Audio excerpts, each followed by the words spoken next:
Hello and welcome to Tifo IRL. Today I'm delighted to be joined by Phil Buckingham, who's a football news reporter for The Athletic, to talk to me a little bit about why some of the Premier League games are going ahead this weekend and why some are cancelled. Phil, we know that Manchester United Leeds, as an example, on Sunday has been cancelled. So is Chelsea Liverpool. That's happening in London on Sunday.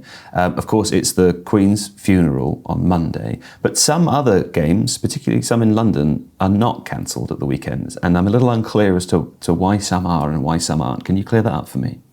Well, I'll start by saying every Football League game, every Premier League Football League game will be classified. What that means is they will make a decision on how many police officers are basically required to attend that game. Some games in the EFL won't require any police at all. They'll be described as club steward games. Every game in the Premier League will be classified either as Category A, Category B or Category C. Now, a Category C game is considered the highest risk, Category A the lowest risk, and every fixture will have been preordained what category it fell into. Now, when you look at this weekend, you've got a big game at Stamford Bridge between Chelsea and Liverpool, or we should have had one, and that will have been, I'm sure, defined as a high risk game. A lot of away fans, high profile, 40,000 at Stamford Bridge. Whereas if you were to look at Brentford versus Arsenal, I'm sure that would have been defined as a more low risk game. Now, the lower the risk, the less police you would need to cover that game safely. The higher the risk, the more you would need. And ultimately, with so many police resources being stretched in the capital over the next 7 days, the Met Police will have decided on those two that one can safely go ahead with quite a low level of policing to cover the game.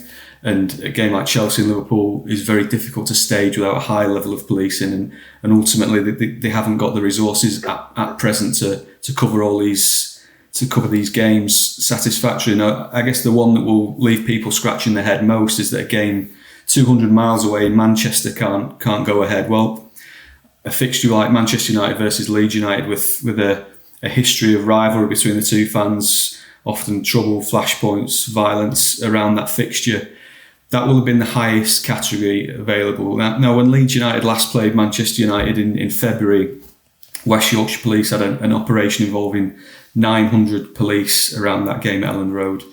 The figures will have been in the hundreds again for Manchester United playing Leeds at Old Trafford. And ultimately, with the call for additional police support in the capital, Greater Manchester Police have turned around to Manchester United and said, we don't have the resources to help you cover that game. And ultimately, that's why a game 200 miles away has been deemed unsafe to go ahead. And was it for the same reason that football last weekend didn't go ahead? Because as we know, in England and in the UK, lots of other sports did continue as planned. Is it for the same policing reasons? No, the football authorities came together ahead of last weekend and decided that it was a mark of respect that football should grind to a halt, and that went all the way down to grassroots from Premier League. And so they were very clear that it wasn't a policing issue last week, but the matter has now been very much taken out of their hands, and we've seen it in the Europa League as well, with Arsenal's game at home to PSV Eindhoven unable to go ahead. Again, that will have surrounded the fact that PSV Eindhoven will have brought a big away following to the Emirates. The judgment will have been passed that there was an increased threat of disorder around that game on a Thursday night, a few days before the Queen's funeral, and they'll have decided that couldn't go ahead. And I'm sure the contradiction is there that Chelsea are playing the night before in London against RB Salzburg, but again, that will have been considered a lower risk fixture, needing less police support around that game, and ultimately that's why one can go ahead and one can't. We've been living through an era of public sector cuts, in recent history in the UK. Do policing cuts have anything to do with the numbers here? Like in another scenario, if this happened 15, 20 years ago, would there have been enough police to cover all these different events, or is that a misunderstanding of the situation? So between 2010 and 2018, there was a 15% cut in policing numbers. Now, in real terms, that means policing on the streets has been a lot less visible, and there's been a bit of a drain on the experience as well. Now, I'm sure the government would tell you they've tried to redress that now and employ more police officers. Well, that's the drive in the coming years. But the difficulty is that the experience levels aren't there. For a police officer to cover a football match, they need a certain level of training, and that just isn't there in the police forces at the minute. And the call has been made that the ones with greatest experience are the ones that have been called to London, because this is a security operation that the UK has never seen before. There's heads of state, dignitaries, royal families flying in from all around the world for this.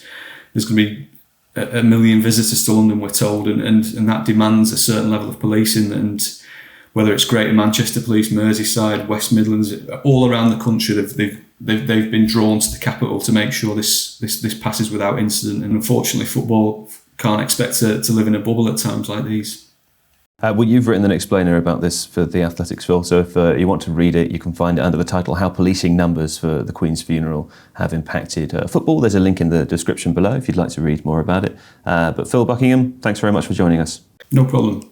If you like this video, please consider subscribing to the channel. The Athletic is home to some of the world's best sports journalists, including David Ornstein, Daniel Taylor, Ollie Kay, Amy Lawrence and Rafa Honigstein. There are journalists dedicated to each Premier League team, so every fan gets the coverage they deserve, not just the big clubs. And you can try it for free now for 30 days. See the link in the description.